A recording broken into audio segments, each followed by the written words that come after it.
Now to a 16 WAPT special report. You may remember former 16 WAPT news anchor Keegan Fox. She built her life in front of Mississippi viewers, but she never really knew the story behind her own. Yeah, you know, Keegan was always very open about being adopted, but the identity of her birth parents had been a mystery for more than 40 years. The birth of her son started Keegan on a journey to find out where she came from, and the answer changed her life forever. Keegan Fox was 5 months old when she met her parents. They drove to Memphis to meet me at the airport, and I was a 5-month-old when I went home with them, and that's where it all started. Keegan was one of thousands of South Korean babies adopted to the U.S. in the 1980s. For her mom and dad, Stanley and Marilyn, she was the answer to years of prayers. Keegan grew up knowing she was adopted, but little else. All we knew, according to my adoption files, were that my mom was a young, single mom and did not have contact with my biological father, and she could not raise me on her own. Turkey Drive 16 underway. Take a look. Keegan grew up, worked for years as a journalist, but says she never felt an urge to seek out her birth family until her own family started to grow. But you hadn't thought about it? I had never thought about trying to find my birth family, but the curiosity about where I came from was really stirred up whenever I was pregnant with my son. I kept thinking, okay, somebody had me. Somebody was pregnant with me, and somebody probably felt these same feelings of love about me, but for whatever reason, couldn't raise me. So let's see if I can find out what happened. So she wrote to the agency that handled her adoption, prepared for any outcome, or so she thought. I got an email from Holt saying that they had found my birth mother, and here's the crazy part.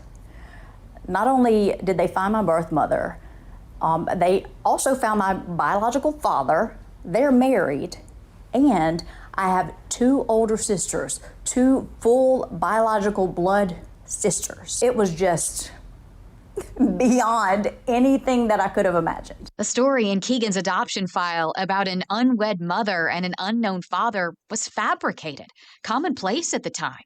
The truth was she had a whole family in South Korea, and they'd been looking for her, too. The agency gave her a phone number for an aunt in Atlanta who, unlike her other family members, spoke English.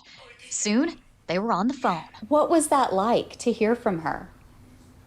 We just a good surprise and shock. Yeah. Keegan learned from Aunt Yong her parents married young, quickly had her 2 older sisters. When she was born, they had no money, and her father was sick.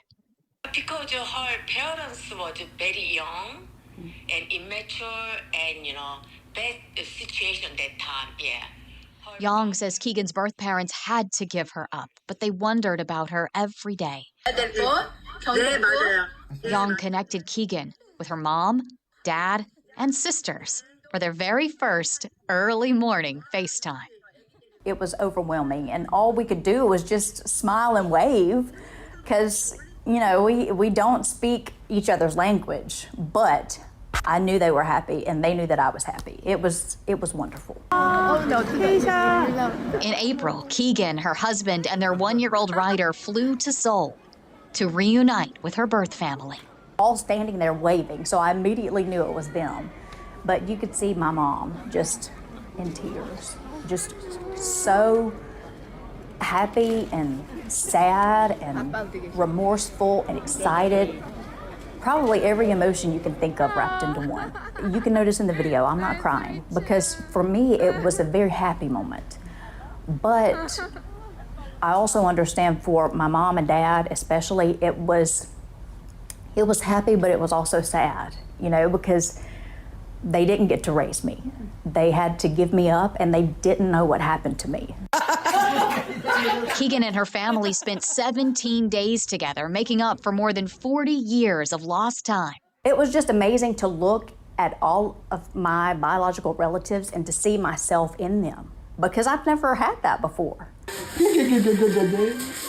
They are obsessed with Ryder. He's the first grandchild and nephew. Sisters and I have very similar personalities, the same sense of humor, And you can tell all that even though there's a language barrier. In the months since her visit, Keegan says their bond has only strengthened. Every day, my mom sends me a selfie from her coffee shop. Keegan hopes to fly her parents from Seoul to visit Loosedale, where she grew up.